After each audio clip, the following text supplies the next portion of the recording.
Io mi chiamo Giovanni Marchegiani, sono un chirurgo epatobilio-pancreatico e lavoro presso l'equipe, di chirurgia epatobilio-pancreatica e dei trapianti di fegato dell'azienda ospedale Università di Padova, diretta dal professor Umberto Cillo.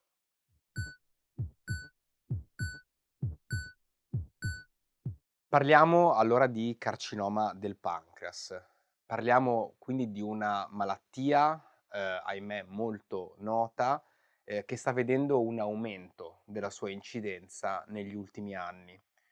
Il principale fattore di rischio storicamente è stata l'età. Sappiamo infatti da dati ormai storici che il picco di questa malattia avviene circa intorno alla sesta, settima decade,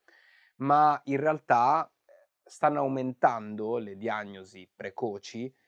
a stadi di malattia che possono essere molto variabili e pertanto è molto importante chiarire quali siano i suoi fattori di rischio, oltre appunto all'età.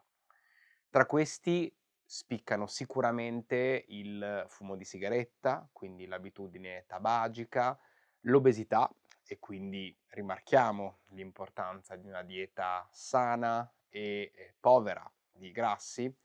ma anche alcune condizioni particolari. Tra queste vorrei rimarcare l'importanza, della, prevenzione di affezioni come la pancreatite cronica, che a sua volta può essere sostenuta oltre che dal fumo di sigaretta anche, dall'alcolismo e da altri fattori a essa correlati,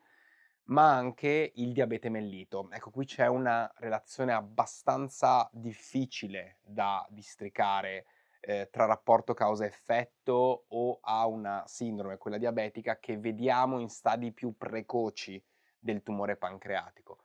Quindi sicuramente dobbiamo porre grande attenzione nelle persone o che sono già portatrici di diabete mellito o che lo sviluppano recentemente o ancora in chi ha già un diabete mellito noto, ma va incontro a un recente scompenso glicemico. Quindi grande importanza in questo senso al trattamento, alla sua prevenzione per poter raggiungere una diagnosi più precoce.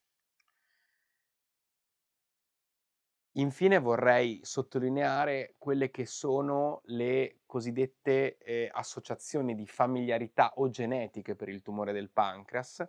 Abbiamo infatti alcune che sono delle, note associazioni di alcune mutazioni genetiche, come ad esempio i geni BRCA, noti anche per quello che è il tumore del seno, ma anche altre sindromi come la Peutz-Jeghers, come la Lynch, che si associano a, un aumentato, rischio di incidenza del tumore del pancreas.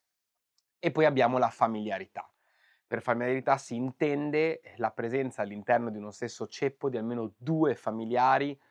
di primo e secondo grado con diagnosi di adenocarcinoma del pancreas e questo permette chiaramente di porre l'accento e l'attenzione sulle persone, connesse con questi pazienti per avviare un'attività di screening e di protocollo, che viene condotta, questo è bene sottolinearlo, anche su tutte le persone che sono affette da neoplasie benigne, come ad esempio le cisti del pancreas,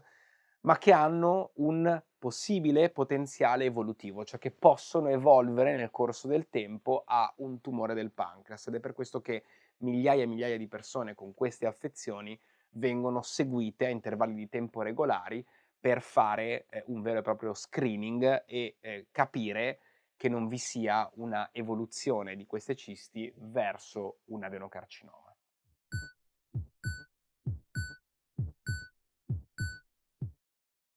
Il trattamento chirurgico del tumore del pancreas è un momento chiave, di quello che è il percorso di cura dello stesso. A dire la verità, non tutte le forme di tumore del pancreas si trovano in una stadio,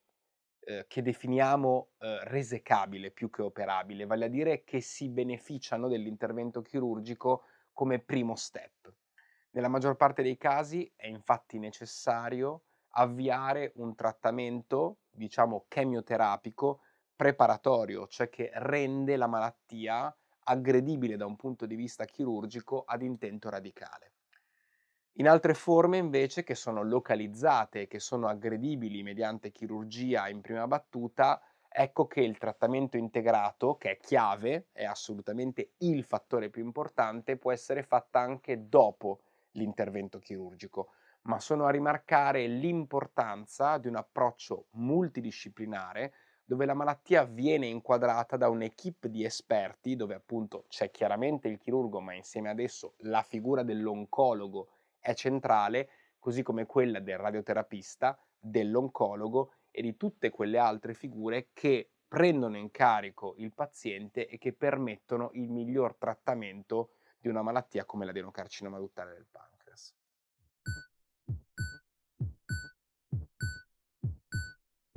Beh, quali sono le prospettive future e quali sono le linee di ricerca in corso? Ce ne sono molteplici ed è bene dirlo anche in riferimento a recenti notizie che sono apparse su giornali, rotocalchi, social media. La ricerca sta facendo grandi passi avanti. Se dovessi, diciamo così, se dovessi, sintetizzare quello che è ad oggi il principale filone di ricerca sul tumore del pancreas, parlerei di personalizzazione e di medicina di precisione per il singolo paziente. Sono tantissimi i trial in corso, di natura chiaramente oncologica, che stanno studiando delle target therapy, quindi degli approcci farmacologici mirati che vanno a definire un sottotipo di tumore per andare a condurre una medicina di precisione, una chemioterapia specifica per quel tipo di tumore del pancreas, che è una parola invece molto generica, sotto alla quale ce ne stanno tantissime altre. Ecco, questi approcci targettati, questi approcci selezionati, stanno consentendo di sviluppare non, diciamo così, un unico trattamento per la malattia, ma un approccio che permetta di selezionare i malati e di andare poi a trattarli nel modo più specifico possibile. Dal punto di vista chirurgico, la miglioria delle tecniche, un approccio sempre più radicale alla malattia, ma meno invasivo, penso ad esempio allo sviluppo della chirurgia robotica degli ultimi anni, sta consentendo di minimizzare l'impatto sulla persona e di massimizzarne al tempo stesso invece la volontà di portare, una, chirurgia radicale a pulire in maniera completa, l'area colpita dal tumore, non lasciando, nessun residuo né micro né macroscopico dello stesso.